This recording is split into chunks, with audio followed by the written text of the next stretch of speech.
السلام علیکم ورحمۃ اللہ وبرکاتہ۔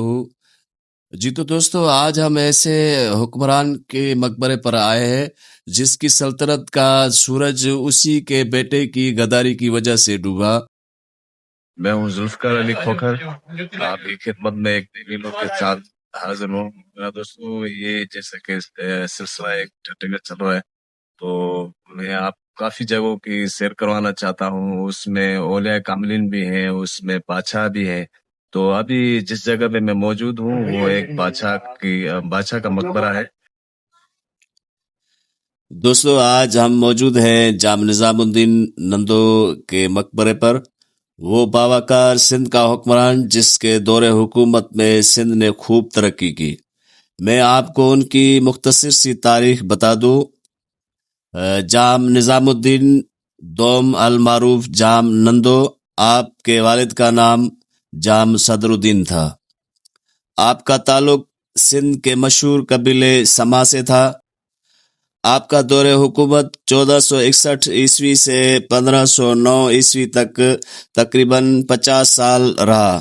یہ سما خاندان کا سب سے طویل اور کامیاب دور تھا۔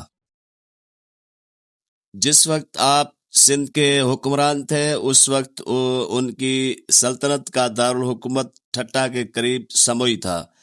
تاریخ ہمیں بتاتی ہے جام نندو کا دور سندھ کی تاریخ کا امن، خوشحالی اور عروج کا سنہری دور مانا جاتا ہے۔ آپ نہایت پرہیزگار، پابند شریعت، عادل اور علم دوست حکمران تھے۔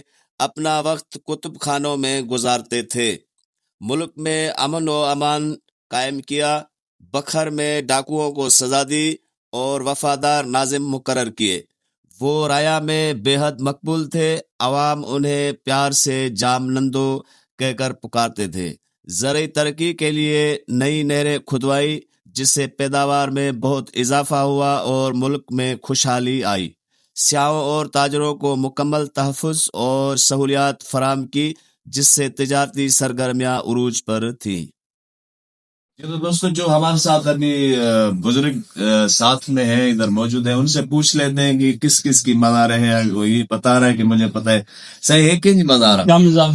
یہ بتا رہا ہے کہ نظام الدین کی مزار ہے، اور وہ یہ اس کی گھر والی تھی، اور یہ اسی خاندان سے تقریباً یہ مزارات ہے۔ صحیح اپنا نام بھی بتا رہے ہیں، خمیسو خان۔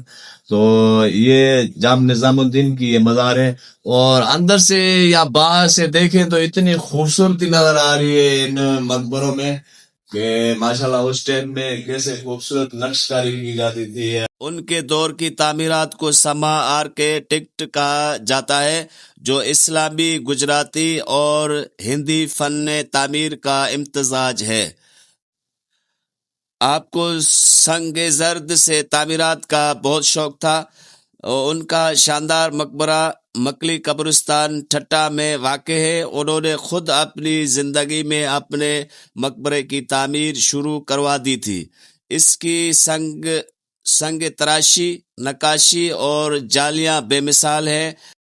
جام نندو باکمال ذہن کے مالک تھے۔ انہوں نے اپنی سیاست سے اندرونی بغاوتوں کا خاتمہ کیا۔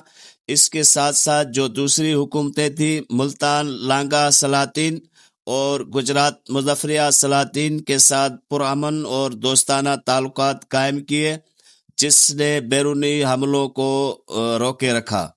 آپ کے دور حکومت میں تعلیم بہت عام ہوئی، مدرسے اور خانقاہیں آباد تھے، مذہبی اور دنیاوی تعلیم کو فروغ ملا۔ جی تو دوستو، یہ جو بورڈ لگا ہوا ہے اس پہ لکھا ہوا ہے کہ یہ سلطان جام نظام الدین کا یہ مقبرہ ہے۔ تو جام نظام الدین کے جو والد تھے ان کا جو دور حکومت رہا ہے وہ 7 سال رہا ہے۔ 1454 سے لے کر 1461 تک ان کا دور حکومت رہا ہے۔ جام نظام الدین کی جو دور حکومت ہے 1461 سے لے کر 1508 تک ان کا دور حکومت رہا ہے۔ اور یہ آپ کو یعنی سندھی میں لکھا ہوا ہے، لیکن میں اس کا آپ کو مفہوم بتا دیتا ہوں کہ یعنی 48 سال آپ نے سندھ پر حکومت کی ہے۔ آپ کے پاس بہت طاقتور فوج تھی۔